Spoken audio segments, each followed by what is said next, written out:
All right. Hi, everyone. We can get started. We'll see if others join. We wanted to talk today a lot about interviewing skills and particularly focus on virtual interviewing since that is kind of the world we're living in right now.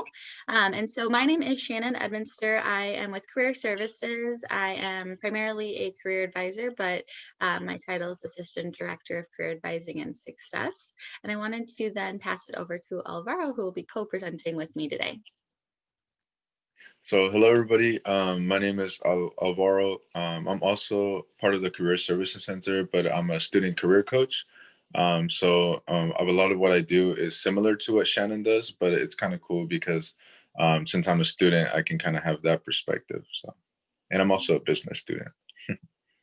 Yeah, perfect. So, yeah, we wanted to just kind of talk through, keep this fairly casual conversation as we get into more conversations about interviewing, and you'll get the perspective from me. I will share a little bit about my background. Is I was previously a recruiter prior to coming to Pacific, and so I was responsible for doing quite a few interviews.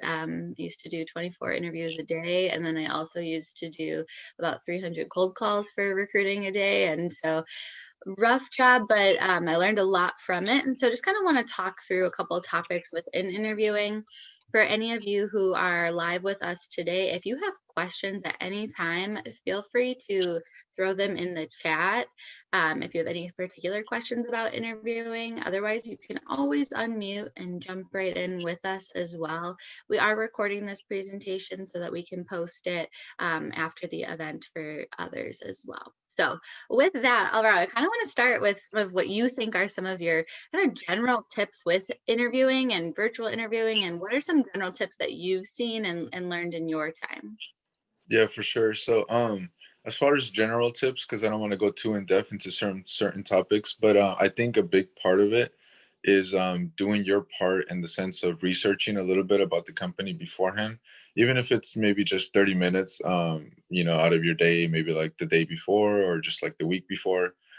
Because I think what's been kind of nice is at the end of the interview, or there's moments in interviews where stuff about the company kind of comes up, and it's kind of nice if you can kind of pitch in and just kind of throw in your 2 cents about stuff that they're doing. So an example would be recently I had a sort of like a mock interview, but I had it with E&J Gallo, right, the company. And they were kind of talking about some things, and I was able to bring up that something that they did in response to COVID. And that was really nice because it's a current topic that's kind of happening right now, and it just makes you look like you're really on top of things. So that would be a big one for me, would be researching the company in the sense of what they do, mission statement, all that good stuff, but also stuff that they're doing currently, and especially now what's super relevant, which is would be what the company did in response to COVID-19. Yeah, Alvaro, with that, I mean, doing that research, I would say too, like going beyond the basics of research, like don't just look at the first page of the website. And I think that's what I saw a lot as a recruiter. People would kind of tell me that one fact that like everyone knows, or Yeah. something really surface level. And so it was really great when people did talk about current things going on. How are, our response to COVID, or our response to what is currently going on? What is the company posting about? What do they have on LinkedIn? What's going on for them? And so when you're doing the research, like I would definitely say go beyond that basics of, researching the company. Yeah, of course. And then also it's also for yourself too, because I mean, what kind of company culture do you want to see, or want to see in a company? What kind of company culture do you want to be involved in, right? What kind of things do the company expects from you and things. And sometimes you don't necessarily see those kind of things on the job description. So perfect places to see those are like Glassdoor, or LinkedIn, as you mentioned, or what other people are saying about them. That's also a good indicator if you want to work for the company as well. Mm-hmm. Yeah, and there's Mhm. even our platform of Handshake for those of you who maybe accessed it before or haven't. There's even a platform on there where you can ask questions specific to companies and kind of gain your research that way too. So perfect. Alvaro, what about other things, general tips when it comes to interviewing?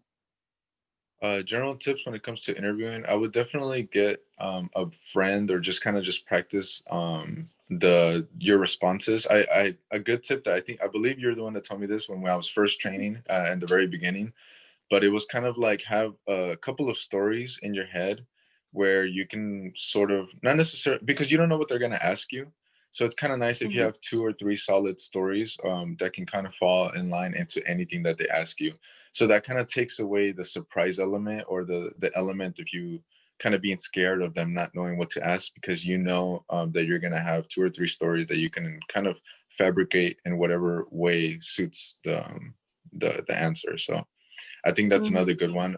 We'll talk a little bit more because we're gonna talk a little bit about star method and stuff like that. But that would be another good one, which is to have two or three solid stories in the back of your head before or prior going into the interview, because I think that really takes, at least for me, it's taken the nervousness away because it doesn't matter what they ask me. I know that I'll be able to answer it. Yeah, absolutely. And I think that's also your way of like preparing. Like you're thinking about all the experiences you've had, your work experiences, volunteering, class projects, things you've done. And if you can think back and think about like what will I want to talk about in an interview? What are the couple of things that have happened to me that I can expand on and talk about? And if you can develop those into two or three stories, then you'd be able to have those prepared in advance. Yeah, Yeah, definitely. absolutely agree. Mhm. So, in that sense, just kind of brings us to a little bit of the next question, which would be, what are some red flags, and what are like some for sure, like not some things not to do? Yeah, this is a great question because I think too when you're on the other side of the table, when you get to be the interviewer, you kind of know exactly like what you're looking for, and you have kind of a sense of how you hope that people will not necessarily answer the questions because you want it to be specific to them, but you'll have an idea of what skills you're looking for, how someone could answer it. But then there's definitely those things that are kind of those red flags and what not to do. And one of them for me has always been that you be really careful about how you talk about like a past employer. When people talk negatively about a past employer, or sometimes it's even like a group project or someone else you worked with, and someone will be like, oh, I was in a group project and this person was really like slacking and they just weren't, they didn't care that much about what they were doing, or they weren't doing their part. And it almost becomes a little bit more negative about them as like a person.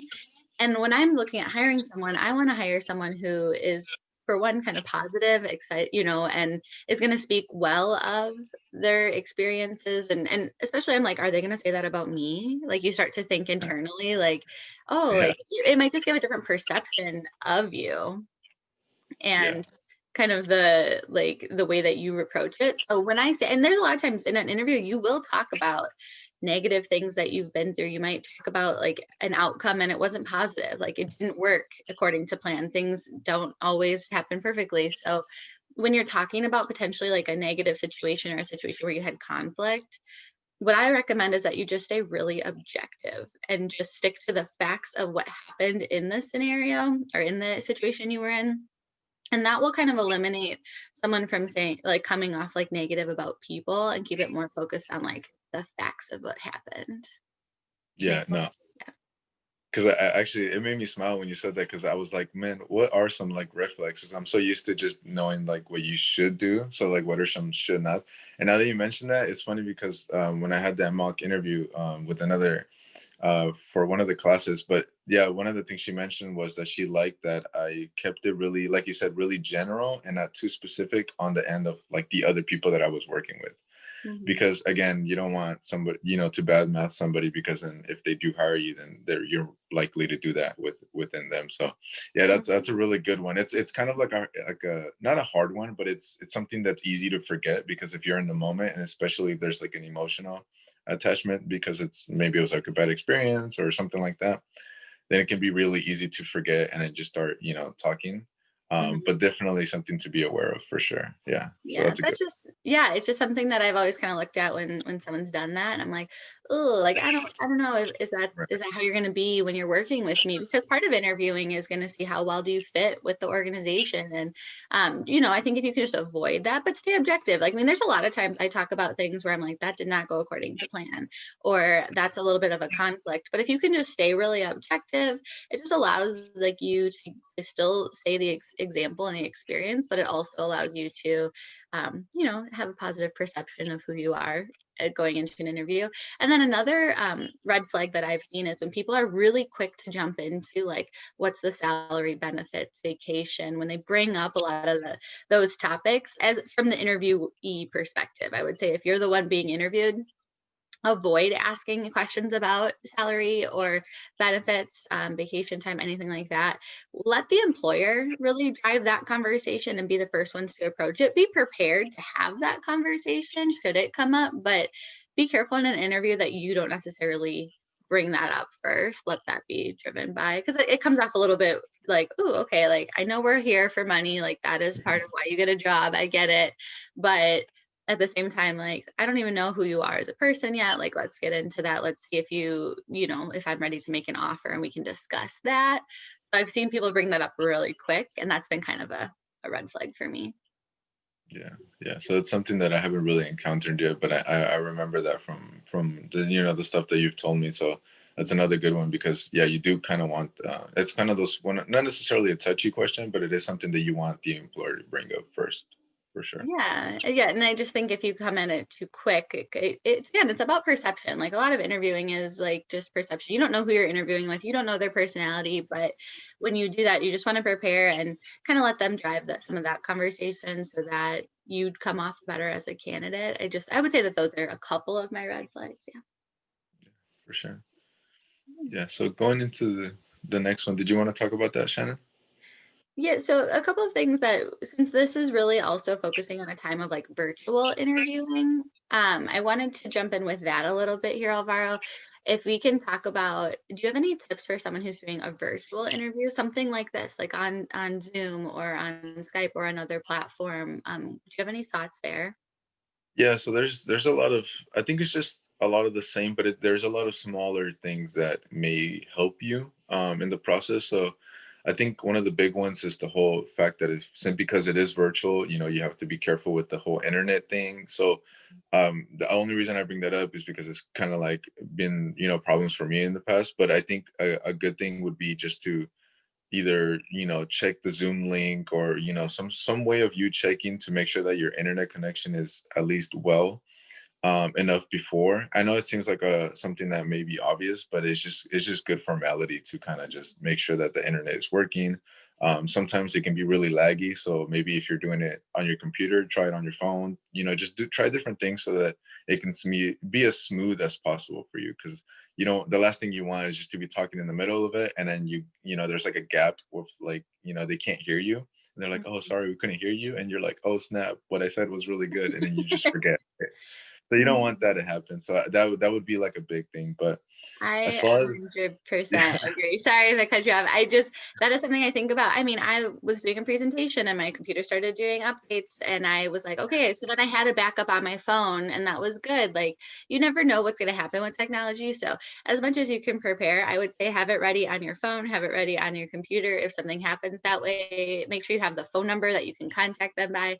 That way, when technology issues happen, which they're going to, and we're all living in that world right now, so making sure you have those other options of what to do, and maybe it's a day where you need to go to a different space. I know sometimes like at home it might not be the best space to do an interview, or what's in the background, what's going to take away from that. So yeah, sorry, I'll let you jump back in. no, yeah, no, those are all good things. And then you mentioned the computer thing. So like today, my computer was updating, and I had to use my phone. So I'm actually using my phone right now. So it's always good to have backups. Mhm. But going further, I think another thing, like if like you mentioned, you touched a little bit on it, but the whole thing, if you're gonna do it at home, if you're gonna do an interview at home, I would definitely, if you live with other people, I would definitely recommend just letting them know, hey, I'm gonna be in an interview, just don't knock on the door or just anything that may be distracting. Just let them know, let everybody know. Like today, I had to let all my family members know, like, hey, don't knock because it's gonna be recorded or something like that. Because sometimes my little brother just slams in through the door, right? So that's another big one. Mhm. And then I think the other one that may be more of something to kind of just help yourself, but also let the employer know that you're serious about the interview is just dress up as if you were going to be in the interview. The reason I say this is because, that whole aspect of dress good, feel good type of thing. I feel like if you dress from head to toe, it just makes you feel a lot better. Obviously, the top is the what they can see, but maybe you get up and then something like that, you have to, there's an emergency or something like that. It's just nice to know that if you're fully dressed, then they kind of get the sense of you being really, really serious about the interview. And it also kind of puts you in a different mood of like, okay, I'm Yeah. dressed professionally. You kind of put on that hat and it helps you kind of get in the mindset of like you're interviewing. A lot of people, like I've had people do like, oh, I'm doing a phone interview. I'm just like in bed in my sweats. And I'm like, yeah, I get that because you can. But at the same time, when you dress up, it changes how you approach the conversation and how you go into it. So I agree with that 100% that you should do that. And within that too, like, you don't necessarily have to get up, but what if something happens? What if you're on your phone and now it's a different view and your background and where you are? And with that, I would say your background too. I get a lot of questions about this, and people, if you don't want to show your background, there's a lot of ways on different platforms to have the virtual backgrounds added, and those can be very professional, but they can also not be. So if you're going to do that, just make sure it's very professional, as you do as you go into that, because I know that's been something that's been coming up for people even in classes, right? Like, what background do you have? Do you have a photo on your profile, things like that? And I think if you go into an interview, as much as you can do to prepare for that, that will help. Yeah, just, and I mean, as far as the background, I think that's just kind of try to be just something that's not really distracting, because at the end of the day, it's just an interview, so it's about you. So like, even as something as small as, I think when you're like paused or something like that, a picture pops up, so things like that, even those little things where you can really express that you're being serious, and then you're being kind of like, it's just a formality. So I would definitely recommend checking all of those things. But as far as virtual interviewing, those would be my three biggest things, which is the dressing up, the whole thing, making sure that everybody knows that you're in an interview, so you don't get bothered or there's no background noise. And then the other one, which is make sure that the internet and everything is kind of working beforehand. Even if you have to just set up a meeting with one of your friends, just like, hey, just answer this really quick. Make sure that my Zoom is working. It might be able to save you. So. Yeah, and then the other thing that I'll say with that is pets. You talked about letting your family members know. Also, figure out Mhm. what you're going to do with pets. I mean, I think it's funny and it can be cute when like a cat walks across the computer. Like that happens a lot. You just see like a tail bobbing around.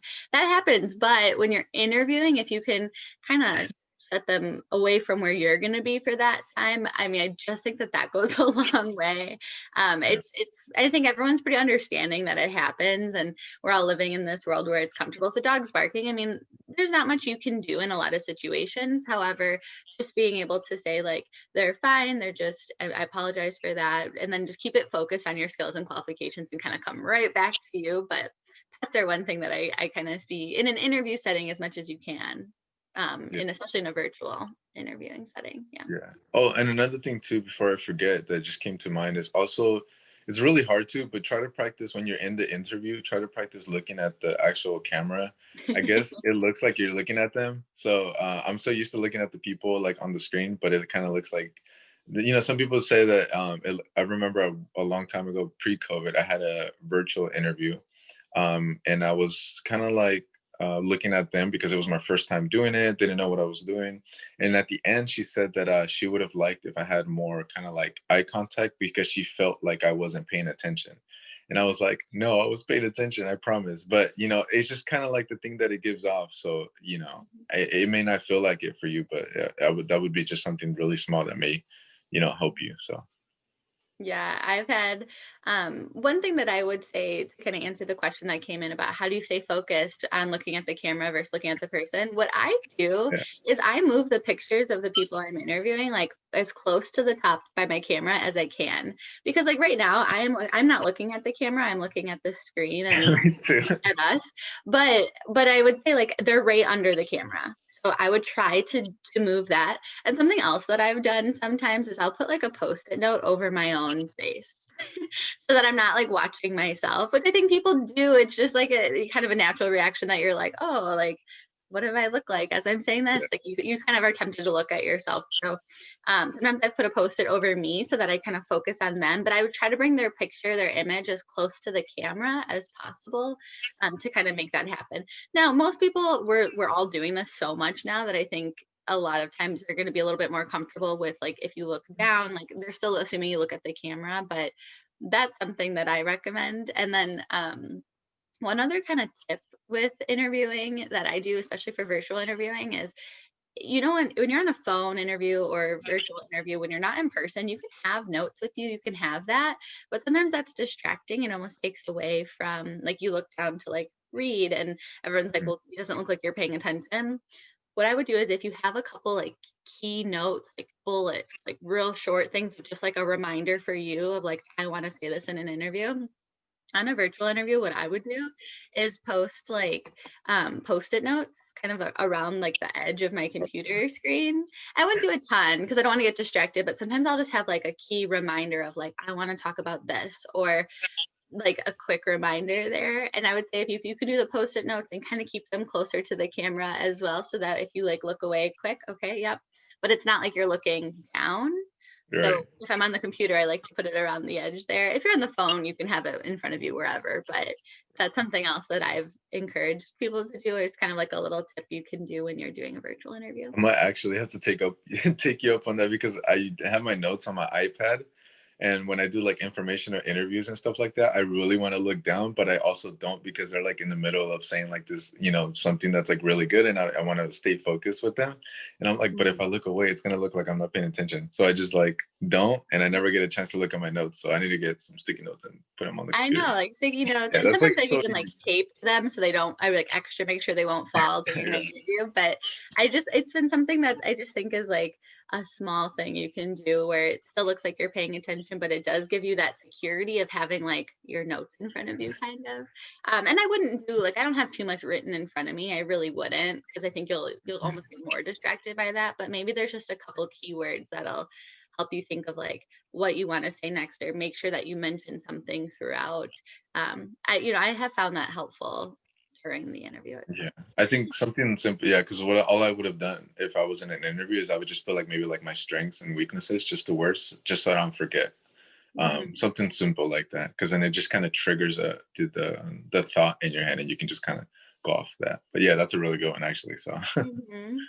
Yeah. No, I think yeah, this is probably a perfect time to then talk maybe a little bit about some of the specific questions that you might receive for an interview and kind of talk strategy. What do you think, Alvaro? yeah. So the biggest one that kind of everybody kind of expects and everybody kind of asks is to tell me about yourself. Mhm. So I'll tell you what I've done so far, and it seemed to kind of work for me. But obviously, this is just kind of stuff that goes along with experience, and it obviously change as time goes on. But I think of it as kind of like an elevator pitch in a form. And they're asking, "Tell me about yourself." So it's kind of like like a really small highlight reel of everything that you're maybe doing or done in the past to kind of may make you unique or an ideal candidate for the employer. So the tell me about yourself should really just kind of make you smile because it's that moment where you can kind of talk about yourself and just let them know like, hey, these are like, XYZ. These are the things that I've done in the past, and these are the things that I feel make me a unique and ideal candidate for you as a company. So that's the way I view it. But do you want to kind of go more in depth on how one should structure it? Yeah, so this question, I think it's tough though because it feels so vague. Like it Mhm. feels like, tell me about yourself. You're like, well, what do you want to know? Like there's so much you could say. And one Right. thing that I will say, this maybe goes into like a red flag a little bit too, but be careful of like how long your answer is. Sometimes people tell me Oh like yeah. their whole like autobiography, and I'm like, okay, well, that's good. I got a good sense of who you are. But if you can put some structure around this question and keep it concise, and also, I really recommend practicing this question because it will absolutely be asked to you. It's usually the first question I've gotten in almost every interview I've ever been in. And being prepared for that has really helped me. So, when I'm thinking about the tell me about yourself question, you think about what are those key highlights that they need to know about you. They already have your resume. They should know to an extent what's on your resume. But what are the couple key aspects that you want to highlight? Think about like the two or three main things you're going to talk about later in your interview. This is a great time to introduce that. So you might say like your name, your major, where you're at with school, like graduation, that sort of thing. And then you might also go into, and some of the experiences I've had are, and you want to highlight just the key things, the things that are most relevant to the position that you're going into or that you're applying for. and interviewing for, if you can really pick some experiences that most highlight that, I think that's what's going to be really key. And remember, you're just introducing them here. You don't have to go into the full detail of everything you've done within those experiences, but you can just kind of highlight, like, for example, you might say, I have done some research through my current program. I've been able to work on XYZ skills. You might kind of generally kind of talk about them, and then know that in later questions, that would be your opportunity to then expand on that experience. But it'll allow you to kind of throughout the rest of the interview to just be like, oh, like as I mentioned earlier, I've done research before. So for example, when I was doing research, and then you can get into more specifics later in the interview, but this is kind of your opportunity to really highlight a couple of like those key experiences that you've had that relate to the position. Yeah. And like Uh, I would say with that, sorry, but I was just gonna say, like, with that, remember that I don't know that you would also, the big thing that I see would tell me about yourself is that if you can find a way to conclude that question, like come up with a mhm. conclusion sentence of how do you wrap this one up, because it's your first impression question. I had someone give like a 7-minute long answer, and that was just really long for the first one, and it kind of set the tone for the whole interview. And Yeah. um, they said so much in that one that I almost like answered a bunch of other questions, but just kind of keep it concise enough for to be able to go into then the rest of the interview. Yeah, I think yeah, it can really be easy to kind of go on a tangent when you're talking about past experiences because maybe you were just like ready for it and then you just didn't realize that you were talking for like 3 or 4 minutes. To you, because you're the one talking, it's that like the weird thing where like time warps and then like for you it feels like 30 seconds, but to them they're like, well, it's been 5 minutes. But Mhm. so that thing is I think is really important. So that's why I mentioned elevator pitch because I think that idea can kind of remind you to keep it in a constraint.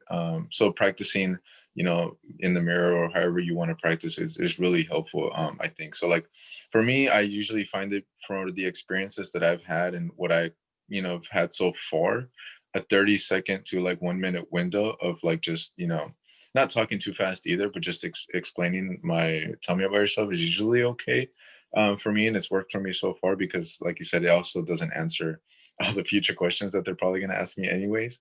Another thing too that just came into mind is this is like you said a first impression, and you're talking about your past experiences. So it might be a good idea for the way that you speak to be, a good indicator. For what I'm saying is that it could be a great opportunity for you to express your passion. So what I'm getting at is that I recently just had a phone interview and they can't see my face. They don't know my facial expressions. They can't see what I'm, look like. They don't know anything about me. I mean, they maybe pulled up my LinkedIn, but other than that, they don't really know much about me. So the way that you speak, instead of speaking, monotone, just kind of like, the normal, like just, monotone. But if you speak with passion, with tone, just because you're doing that, it might get them excited because they're like, oh, the past 3 people that I've interviewed have been kind of like, monotone and just kind of wanted to do the interview. But, the whole aspect of using your tone to your advantage and then to express your passion may be a good, thing to do as well. Yeah, and I think sometimes too, like I was someone who, when I was first interviewing, I was really nervous and I was fairly timid. And so I had a hard time, like, I was like, get that shaky voice. I'd be fairly quiet, which was hard to convey passion because I was like so nervous doing it. That something that really works for me is just like projecting your voice, like making your voice do that. Or I would like smile as I was talking because my voice sounds happier. I don't know, that's like the weird way to Yeah. describe it, but it just makes that tone of your voice change a little bit. So I kind of found what worked for me, but that was super hard. Like, and I will say there is something to be said for just saying you're nervous. Like, if you're having that shaky voice or kind of the physical nerves come out, if you just tell the interviewer, like, I'm sorry, I am just a little bit nervous here, they're going to do everything in their power to make you feel more comfortable. So I know when now that I'm on the other side of the table and doing the interviewer side, playing from the employer side, I'm just like, oh, I just want the best answers. I want to hire the best candidate. And if you're a fairly like timid person, you could still be the most qualified person in the room and the most qualified person I'm interviewing. So I'm just really looking for your skills and qualifications and your responses. So, I'm going to try to do everything in my power to make you feel more comfortable. But I used to have those physical reaction to nerves, and there's nothing you can really do about that. So, something to Yeah. do. consider as Yeah. well. Yeah, so that's perhaps one of the most, common questions that everybody kind of gets asked. But another fairly common one would be like the strengths and weaknesses. So I mean, this is just like a typical question that they ask, but I really because I don't want to spend too much time on it so that we can get to the star method. But I think that the strength and weaknesses one is just I would recommend to remember to always end on a positive note. I think that's helped me the most because the fact that you can have a little story where you have the beginning, middle, and end of it is great. But if you're talking about your weaknesses, you don't want to just say, you don't want to. I know you mentioned like you don't want to do that thing where you're like, well, I feel like I don't have any weaknesses, or you don't want to do the one where I feel like I work too hard, or like those kind of cliche things. But I think if you have a weakness, you can talk about it. So I'll give an example. For me, is like if I'm getting a lot of projects, it's really hard for me sometimes to say no to a project because I have to time manage, and then the quality of all my projects may go down, right? So I'm saying like, yeah. So I feel like in order for me to increase my ability in time management, and I feel like I should feel more comfortable telling my upper management, no with some projects. Um, but a way that I'm working on it is, and then boom. So now it's not just a weakness anymore. It's something that you're currently working on. And it kind of signifies that you're self aware. And it's kind of cool because it's not just a negative anymore. It's something that you're working to turn into a positive. So that would be my biggest thing. Yeah, and I would just add to that, just don't be careful that you don't say like this is a strength and a weakness. Like no, you want to say like have some confidence and you're talking about strengths and these are two or three that I bring to the table. Here's an example that demonstrates I have them. But here's just one weakness that and then the ways that I'm working on it, I'm working to address it, but it's still something that I'm working to improve. So employers are looking for awareness if they ask that question. I don't think anyone loves that question. It's a tough one. It feels like it's like a trap because you're just kind of like, well, how do I tell you I want the job? So I don't want to tell you anything negative, but they're just looking for like awareness if they do ask that. And we did have a hand raised from Ryan. So Ryan, do you want to jump in? Did you have a question or a thought? Yeah, I have two quick questions. So one on the strengths and weaknesses, and then one on the tell me about yourself. So for the strengths and weaknesses, how do you feel about for weaknesses saying a technical weakness, sort of? So the example specifically would most likely be, say a company uses like a software X, right? We'll call it software X, and you don't use that software, but you're really, really, really good at a sort of like a sister software it's very close to it, software Y. Would it be a good idea to say like I'm not that experienced with software X, but I'm actually like trying to learn it right now because I know like that's a bigger software and my experience in the software that I'm comfortable with is helping me with that. Would that be a good idea, or is that kind of exposing yourself? No, so okay, I'm going to answer this in kind of two parts. So if they're asking for like the weakness question, my thought here is don't give a weakness that directly impacts you getting the job. So I would say like I would recommend maybe more of like a transferable skill or something else that you're working on. So something that's not directly in line on the job description. Like if you want the job and you're talking about a weakness, you don't want to say like if they're looking for you to work with a certain program, you don't want to say, no, I don't know this program. However, in the interview sense, what I would do is like at some point, if they're asking about your experience with that particular program, what you can say is, I'm not familiar with this program at this point. I am working on learning it, and here's the steps I'm taking to do that. However, I am very comfortable with program Y, which is very closely related. And so I feel really confident in my ability to learn this program. Does that answer your question? Yeah, I think so. So I guess a little follow up to that would you? So then that sounds like I should probably stick to sort of soft skills as a weakness, like not crazy, like Yeah. that would disqualify me, but like just something. Okay, cool. I Oh, tend to stick that way. That's just yeah. more my like if I had to give honest advice there, that's more what I would do. Yes.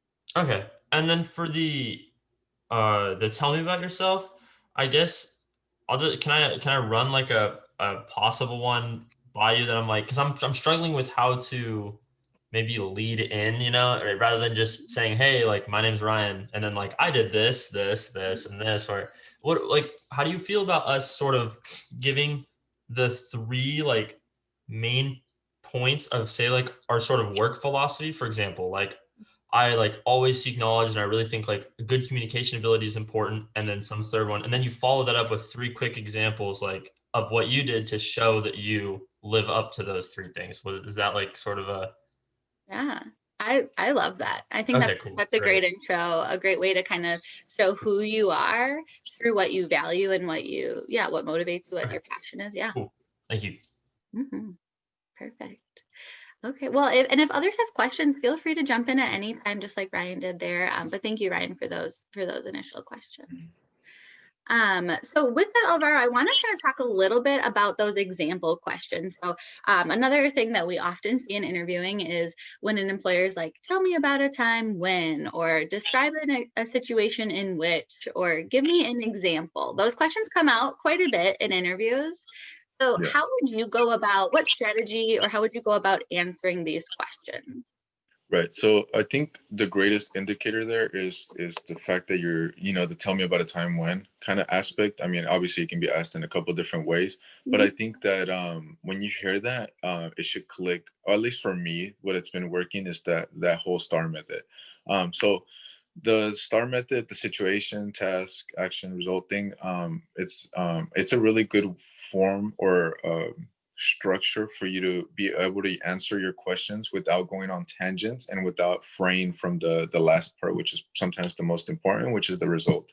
So I think that STAR method is just another way of remembering your story in like a beginning, middle, and end.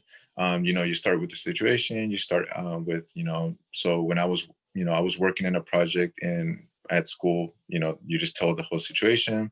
You tell them your task. I was working in a group, and we were trying to accomplish this goal. Maybe something went wrong. So again, it's a negative, but you don't want to end in a negative. So what action did you take in order to respond to that event that happened, perhaps? And then the result is sometimes this piece that everybody forgets, which is what happened after that. So I recently had a case where a kid was telling me about when they did something wrong, and I was like, well, just what happened after? And they were like, oh, well, I actually went to the presentation and everything went well and I had great engagement. I was like, like that's perfect. Like you just don't forget to remind the employer about that, because obviously they don't know about this experience that you've had. So I think that for me, that whole aspect, I'll let you kind of touch about a little bit more, but I think that it's really important for people to remember the result end, even if it's like something with numbers or just any sort of result is really important, because I feel like that last part is what they remember the most. So Yeah, I mean, I love the STAR method. I think a lot of employers look for it. It also just puts structure to answering yeah, these questions, because some people get on a tangent and they're just telling me all the details and yeah, they're telling me everything, and then others are really short. So the STAR method almost makes you be concise enough, but also give me all the information I need. And so when you're talking about this situation, give me the context of what's most relevant. When you're talking about the task, I want to know what you specifically are doing. So a lot of right, times I see people talk about like, well, we as a group did, or we did this. If you can focus more on what your responsibility was within that group, if you are talking about like a group situation, focus on like what you were trying to accomplish and make sure that me as the interviewer knows what you're talking about, what your goal was. And then for the actions, yeah, like you said, like what are the tangible steps you took?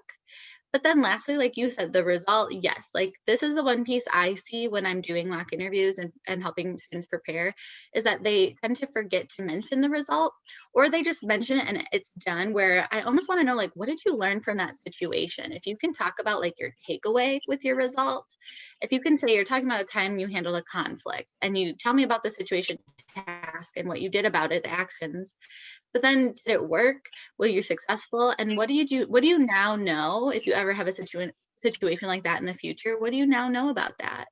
So I think the STAR method is fantastic, but yeah, that result is key, exactly like you said, Alvaro. yeah. I think, like you said, it's just important to remember, because you need some sort of structure, because I think especially when you're nervous, it can be really easy to kind of like, you have a million different thoughts in your head, and it's just really easy, and it's also really easy to remember because it literally spells out star. So if you just kind Mhm, of think it in your head, or if you have that little sticky note on your computer, it just mhm, reminds you, let me start here, this is what I did, this is the action that I took, and this was the result.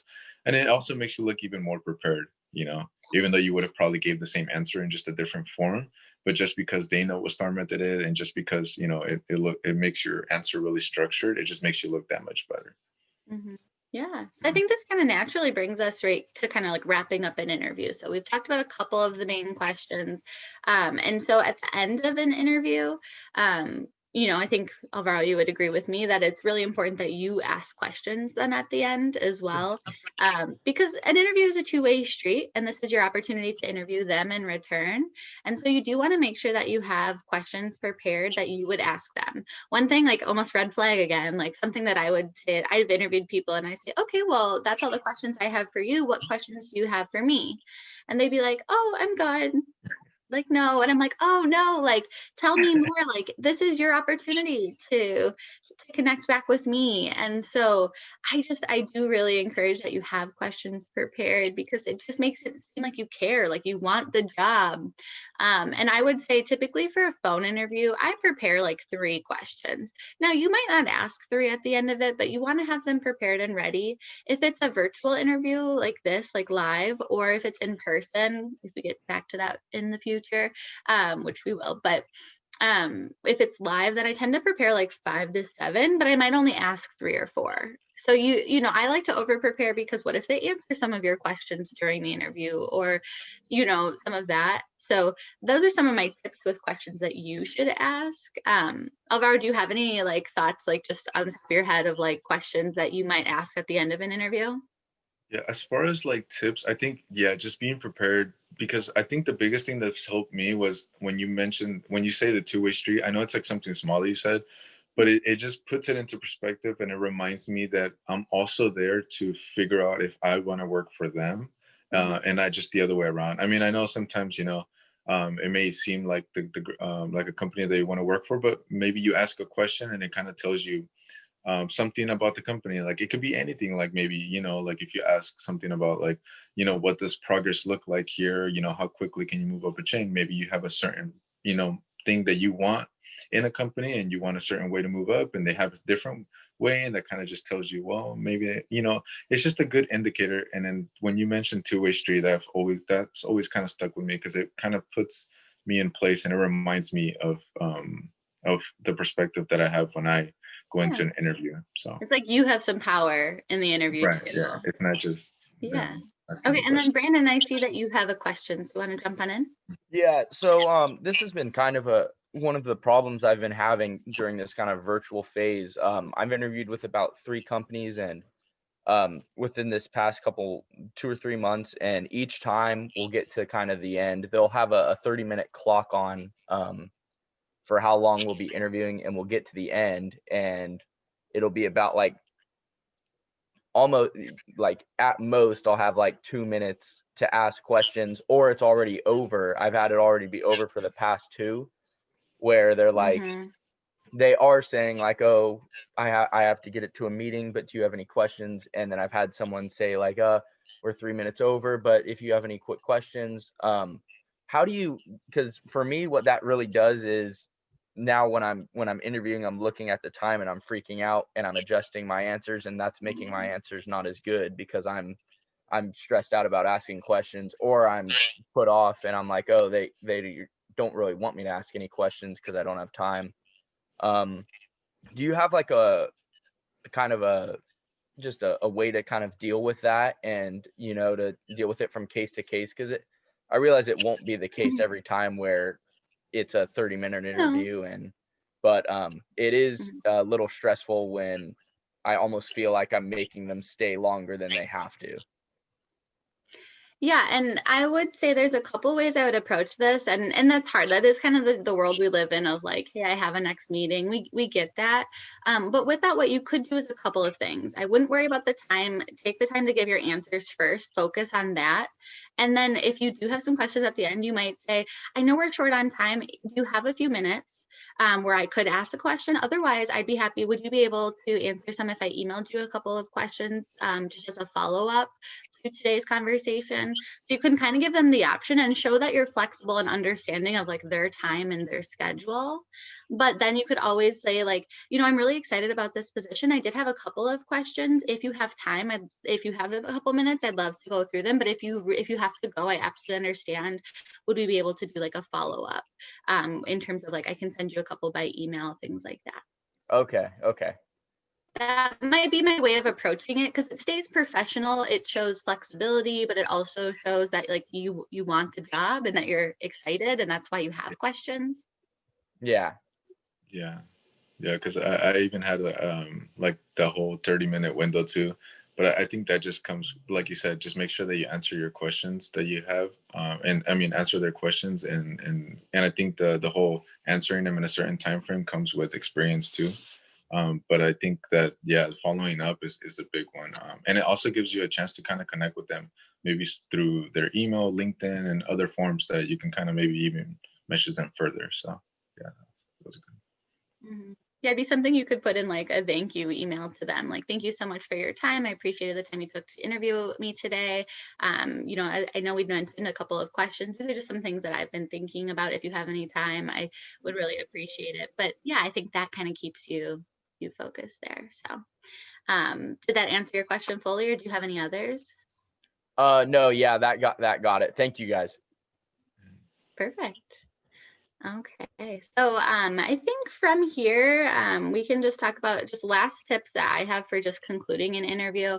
If it's virtual, it's really nice because you have like their full name and you can see their contact information. But something else that I've recommended that students do is if it's in person, is just to ask for a business card on your way out of an interview, because then you have their spelling of their name and their email. For virtual, that doesn't come into play quite as much. But what I would do is make sure that you do thank those that are on the interview with you. So if it's multiple people, that's something to kind of note. Like if you're interviewing with multiple people, try to thank them both or all, for taking the time. If you don't have everyone's contact information, you should be able to find it on like their website and access, or like LinkedIn, and reach out to them on that way. Alternately, you could also ask or just email like the main person that you contacted and just say, if you could please thank the interview staff. That's only if you can't get access to their contact information. That's what I would do. But my tip with thanking them and sending that out is to send that within 24 hours. And I like to send it the next morning so that when they come into work the next day, you're back on their mind again. So say you interview on like a Wednesday, and then Thursday morning, if you send them an email saying thank you so much, it kind of right away Thursday gets you back in their head of like, oh, that was really a great interview yesterday, and kind of makes them think about you a little bit more. So that's more what I would do to then wrap up my thoughts on kind of interviewing so far. Alvaro, do you have any last thoughts or tips? Yeah, I mean that's really great. It's also been kind of increasing my network too, like just that whole aspect of at the end, just kind of doing that whole thank you thing. And it also, you'd be surprised on how little people do that.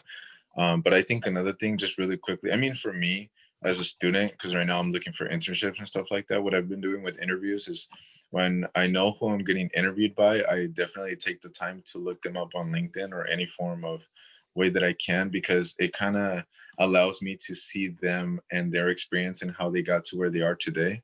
I can see their education, the experiences they've done, the work that they've done before the job currently. And it kind of just lets me have a feeling of me knowing them. And it just doesn't make me as nervous just because I know who I'm going to get interviewed by. So that's just my other thing. And it takes the jitters away a little bit, just a little bit. So. Yeah. Perfect. So with that, we want to turn it over to anyone else who's on the call. Does anyone else have any other questions? Let's see. Sorry, I saw Brian. Did we answer the question kind of next day or immediately after when it comes to the thank you email? I was just curious. So you're saying like you would much rather like it would be better just to do it the next day? I like to send it like the next morning because it kind of like makes that makes sense to me. Yeah, it Yeah, makes sense. I was just curious, so it's not gonna like hurt you where they're like, oh, he didn't send like a thank you, or you know, he or she didn't send like immediately a or thank you anything. card. No, I Okay. would say, I mean, you have a couple days. So like, say it's a Friday and then you know, you're not going to talk to them. You could send it Monday morning and send it there. Like, that's fine, but no one's going to be judging you. And also a lot of people don't send the thank yous. So just sending the thank you at all is going to matter. All right, cool. Thank you. Yeah. Okay. Any other questions?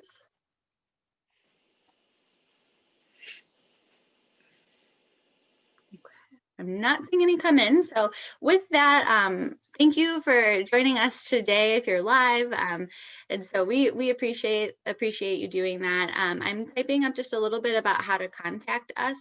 At any time, you can go ahead and schedule an appointment with a career advisor. We do offer an appointment that's titled Interview Skills, which would be just talking about interviewing and having a lot of this conversation. We also offer mock interviews. So if you want to practice, you can do that. And so you can schedule an appointment right on the Handshake platform, which you access through Inside Pacific. And then there's a careers tab and you'll see Handshake. You can also go ahead and call our front desk line and they can get you scheduled for an appointment. And I'll put the number in the chat as well. But for those, you know, listening to it after the fact, the phone number is 209-946-2361. So you can always schedule at any time for any topic. And then you do have free services for life. So at any point in time, if you want support, and we do help with graduate school interviews as well as full-time employment or internship interviews as well. So with that, we'll let you go, but thank you again for joining us today. Thank you. Mhm.